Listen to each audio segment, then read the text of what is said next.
Bonjour à tous and welcome to the fourth and final recipe of our French month. And today for the first time we're going to tackle a dessert recipe. We're heading to the Loire Valley, about 100 kilometers south of Paris, to the town of La Motte-Beuvron. It was here, according to legend, at about 150 years ago, that two sisters added a new dish to the panoply of French cuisine, even if it was largely by accident. The story goes that Stephanie was preparing a traditional apple pie, but was distracted by something else which was going on in the restaurant that they ran, and left the apples cooking for too long, so they caramelized in the pan. Her solution, rather than throw it away and start again, was to put the apples straight into a dish and then cover them with pastry, bake it in the oven, and then at the end turn the dish upside down so that the pastry was now on the bottom. And that, as they say, is how Tarte Tatin was born. History suggests that might not be the most accurate story, and certainly there are tales that the chef Antonin Carême was doing a dish very similar to that decades previously. But it's a good story, so I think it's the one we'll stick to. So today it's Tarte Tatin. Okay, so not too many ingredients today. The first, most importantly, is our apples.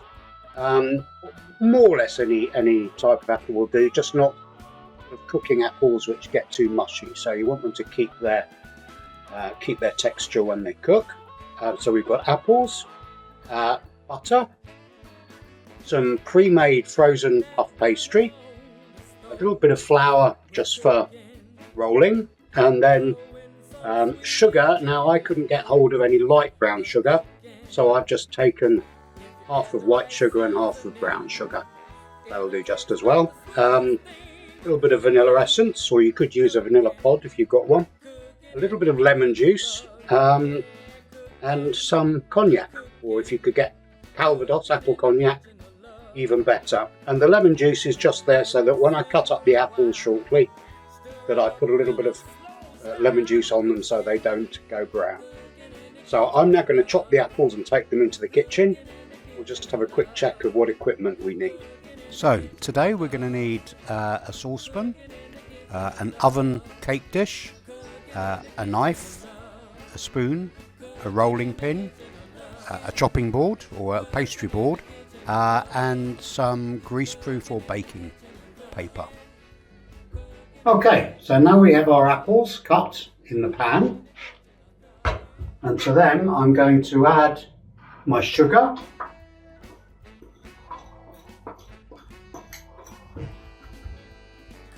and my cognac or Calvados or water.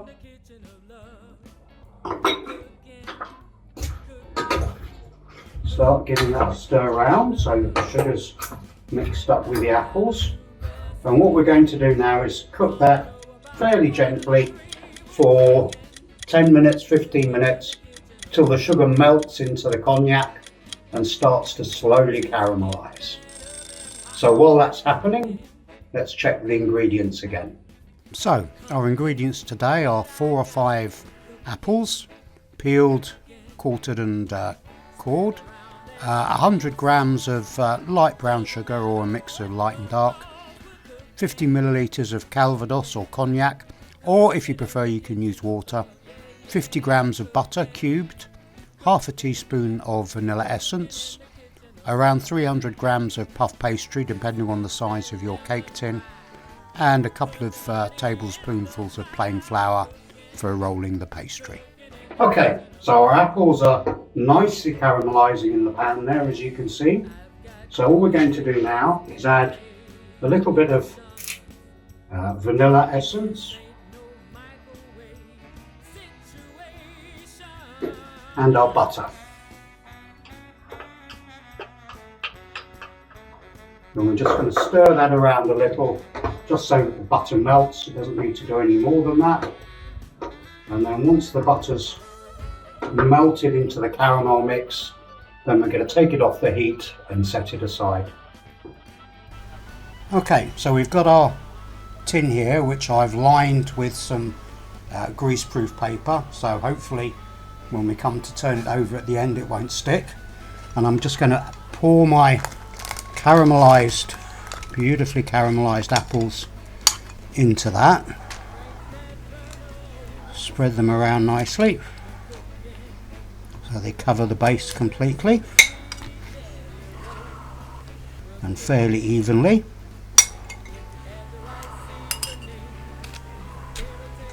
Spoon the rest of the caramel onto them like that.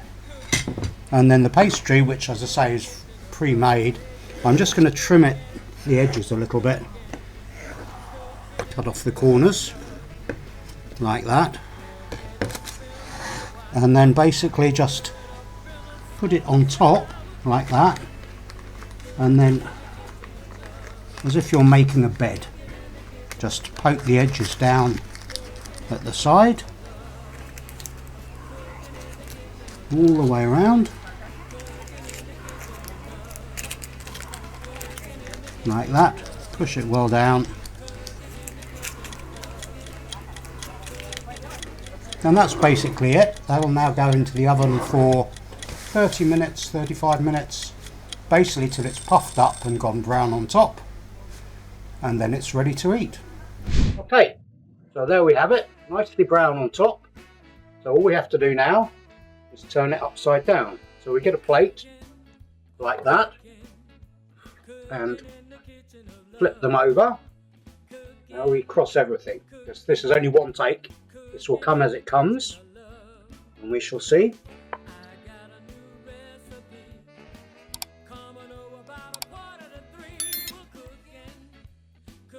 Yep. And there we have it. Tatin.